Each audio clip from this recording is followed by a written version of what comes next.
যদি পাও দুইটা আগায় দাও, আমি পায়ে হাত রেখে বলি আমার তিনটা অনুরোধ কাজে লাগায় দাও।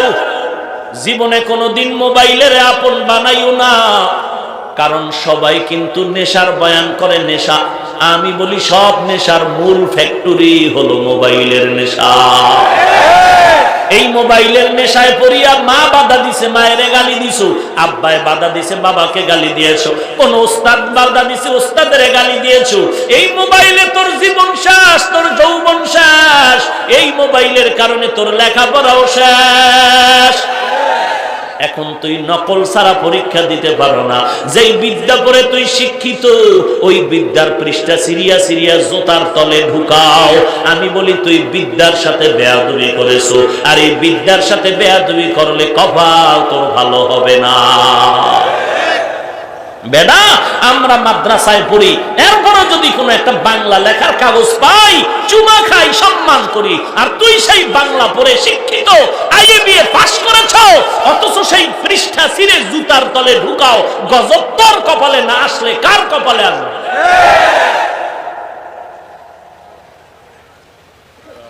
নবীর আদর্শটা গলায় লাগাও। রাস্তায় হাঁটতেছো, ডানে হাঁটো সুন্নত, নজর নিচে রাখো সুন্নত।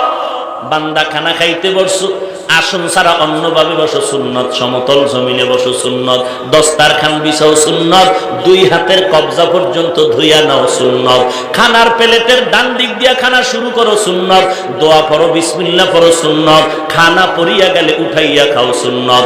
এরে নবীর উম্মত, খানার পরে আবার হাতের কবজাটা ধুইয়া নাও সুন্নত, প্লেটটা চেটে খাও সুন্নত, আঙ্গুলগুলো চেটে চেটে খাও সুন্নত। পোশাক পরবা, ডান হাতটা আগে ঢুকাও সুন্নত। জুতা যখন পরবা, ডান পাওটা ডান জুতায় আগে ঢুকাও সুন্নত। কোথাও রওনা হইবা, ডান পাও বিসমিল্লাহ বলে আগে দাও সুন্নত। ঘুমাইতে গেছো, ওযু করিয়া ডান কাতে ঘুমাও সুন্নত, দরুদ শরীফ পড়িয়া ঘুমাও সুন্নত, এর দোয়া পড়ে ঘুমাও সুন্নত। ঘুমের থেকে উঠে আবার তুমি দোয়া পড়ো সুন্নত, মেসওয়াক করো সুন্নত, ওযুর সময় আলাদা মেসওয়াক করো সুন্নত। এর বান্দা বাথরুমে ঢুকতেছো, বাম পাও দিয়া ঢোকো সুন্নত, খালি মাথায় ঢুকিও না, খালি পায়ে বাথরুমে যাও না, ব্রেন নষ্ট হয়ে যায়, কমিয়া যায়। নবীর তরিকা মতে খালি মাথায় না দিয়ে একটা টুপি বা কাপড় গামছা দিয়া যাও সুন্নত, জুতা পরিয়া যাও সুন্নত, বাম পায়ের উপরে বাথরুমে গিয়া ভর করে বসো সুন্নত, হাঁটুর উপরে যেন কাপড় উঠে না যায়, এটাও সুন্নত। নবীর সুন্নাত পদে পদে যদি মানো, তাহলে আল্লাহ বলবে তুই সুন্নি। আর যদি নবীর সুন্নাত না মানো, ওরে তুই দাবি করলেও আল্লাহর কাছে তুই সুন্নি নামের বাটপার। এরে নবীর উম্মতের দল, আমার মায়ার নবীর সুন্নতের গান গাইলাম, আর কিছু বলতে চাই না রে বাবা। আমার নবীর মায়ার নবীর সুন্নতের আমল করো।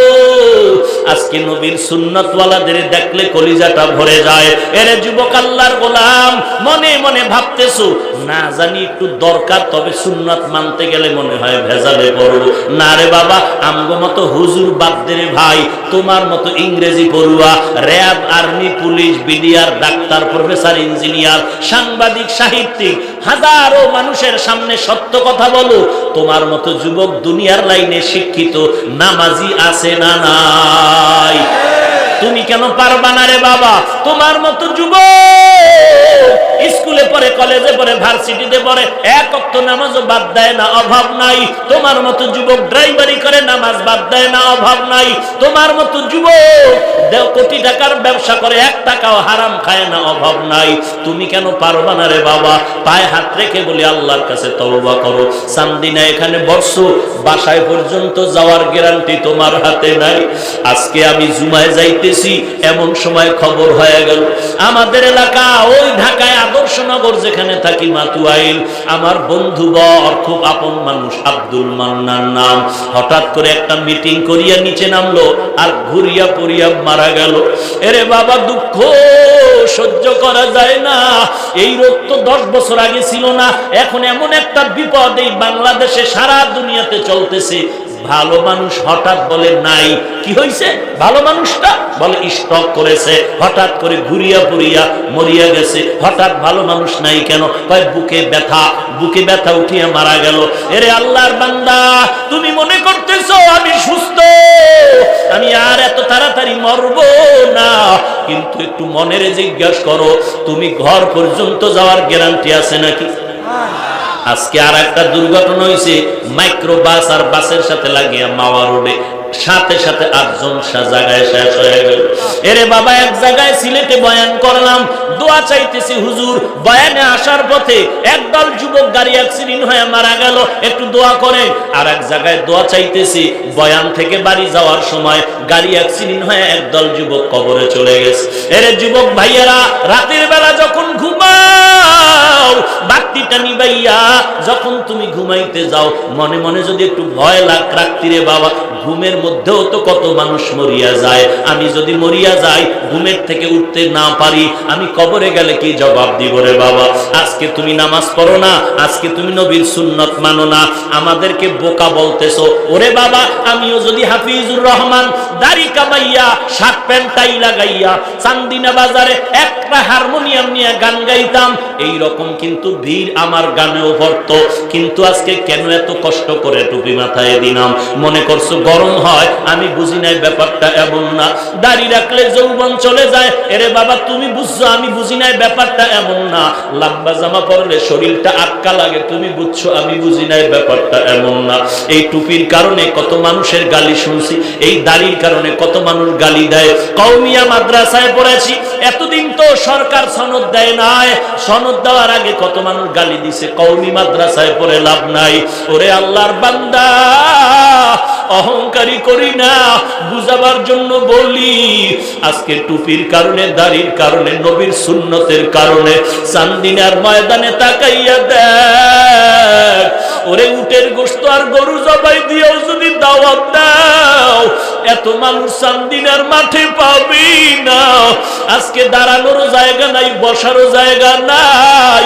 সেই জুমার পর থেকে বয়ান চলতেছে, এত মানুষ এখানে আসছে পকেটের টাকা দিয়া, আবার কেউ কেউ টাকা দান করিয়াও গেছে। ওরে আল্লাহর বান্দা, কোনো খানার লোভে আসে নাই, টাকার লোভে আসে নাই, একমাত্র আল্লাহর মুহাব্বত আর নবীজির মুহাব্বত। এটা আমার নবীর আদর্শের বরকত। আমি হাফিজুর রহমানের কোনো ব্যক্তিগত কোনো ক্রেডিট নাই, কোনো বরাদ্দ নাই। এরে মা বোনেরা, আসেনি মা বোন? এরে পর্দার আড়ালের মা, ও চান্দিনার যুবক, ও চান্দিনার বাবাজিরা, মনটা কি চায় না তুমি একজন আলেমের বাবা হইয়া কবরে যাও? তুমি একজন আলেমের মা হইয়া কবরে যাও। মনে কি চায় না তোমার সন্তান এভাবে কোরআনের বয়ান করবে আর হাজার হাজার মানুষ দোয়ার জন্য লাইনে দাঁড়াবে? মনটা কি চায় না রে বাবা? ওরে চান্দিনার যুবক, পাও দুইটা হাত রাইখা বলতেছি রে বাবা, মনে করিস না পাগল হয়ে গেছি। না না, এত গালির পরেও কেন টুপি ফালাই নাই? এত বকা, এত খারাপ কথা শোনার পরেও কেন নামাজ ছাড়ি না রে বাবা? একটাই কারণ, আল্লাহর কোরআন পড়েছি, নবীর কথা দেখেছি, একটা কথাও মিথ্যা নাই। আল্লাহ বলেন, গুনাহ নিয়ে যদি কবরে যাও, ওমাইয়া আমাল মিসকালা যাররাতিন শাররান ইয়ারা, এক যাররা পরিমাণ গুনাহ নিয়ে যদি কবরে যাও, আল্লাহর কথা তো মিথ্যা না রে যুবক। ওই কবরে গুনাহগারের অবস্থাটা কি হবে জানো? আল্লাহর নবী বলেন, ওই গুনাহগারের কবরে যখন সবাই মাটি দিয়া চলে যাবে, ওই কবরে অন্ধকার কেউ নাই, ডানে বামে উপরে নিচে মাটি আর মাটি। দুইজন ফেরেশতা আসবে, উঠাইয়া প্রশ্ন করবে, মার রব্বুকা, রবের পরিচয় দে, ধর্মের পরিচয় দে, রাহমাতুল লিল আলামিনের পরিচয় দাও। যারা গুনাহগার তারা জবাব দিতে পারবে না, আর যারা নেক আমলওয়ালা সুন্নতের আমল করছে তারা জবাব দিবে। আল্লাহ বলবে, কবরে জান্নাতের বাগানের সাথে একটা লাইন করে দাও। আর যেই কপাল পোড়া গুনাহ নিয়ে কবরে যাবে, ওই বান্দা জবাব দিতে পারবে না। আল্লাহ তাআলার ফেরেশতা বলবে, আল্লাহ কি করব? আল্লাহর গায়বী আওয়াজ হয়ে যাবে, এই নাফরমানকে আর ছাড় দেওয়া হবে না রে ফেরেশতা, জাহান্নামের দরজাটা খুলিয়া দাও। কবরের দুই পার্শ্বের মাটির চাপ, নবীজি বলেন, এক চাপে পাঁজরের হাড়গুলো আরেক পাঁজরের মধ্যে ঢুকে যায়। যাবে, একটা নয় দুটো নয় 70 থেকে 99টা সাপ। এ হলো প্রাথমিক কবরের আযাব। হাসরের ময়দান আরো কঠিন অবস্থা হয়ে যাবে, যেই সূর্য জমিন থেকে 9 কোটি 30 লক্ষ মাইল উপরে। আল্লাহর নবী বলেন সূর্য মাথার উপরে চলে আসবে, এখন একটা মুখ জমিনে, সেদিন 12টা মুখ থাকবে জমিনের দিকে। আল্লাহ বলবে সূর্য তোর সব তাপগুলো ছেড়ে দে। সূর্যের তাপে জমিনটা তামা হয়ে যাবে, গুনাহগারের মাথার মগজগুলো ভাতের মারের মতো ফুটতে থাকবে। ওরে নবীর উম্মতের দল, ওই সময় সন্তান পরিচয় দিবে না, মা বাবা সন্তানের পরিচয় দিবে না। ওই কঠিন আযাব সহ্য করার শক্তি তোমারও নাই, আমারও নাই। অতএব বাবা, আল্লাহর ভয়ে, জাহান্নামের ভয়ে তওবা করো, আর আল্লাহকে মুহাব্বতে ডাকো, আর বলো আল্লাহ গলায় ছুরি আসলে মরে যাব, আর নামাজ ছাড়বো না, আর মা বাবাকে কষ্ট দিব না, আর নবীর সুন্নতের বিপরীত চলবো না। ও আল্লাহ, তুমি আমাকে মাফ করে দাও।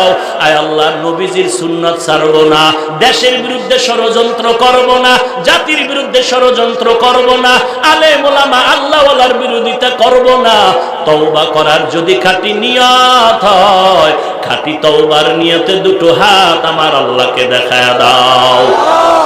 আয় আল্লাহ, সবার হাত আপনি কবুল করে নেন। আয় আল্লাহ, এই ময়দানে কাউকে খালি ফিরাইয়া দিয়েন না। আয় আল্লাহ, তওবার হাত কবুল করে নেন, তওবার উপরে মজবুত হয়ে চলার তৌফিক দান করেন, নবীজির সুন্নতের আমলের আগ্রহ বাড়ায় দেন, গুনাহের প্রতি ঘৃণা জমায়ে দেন। আমাদের তওবা নবীজির মুহাব্বতে কবুল করে নেন, আমিন।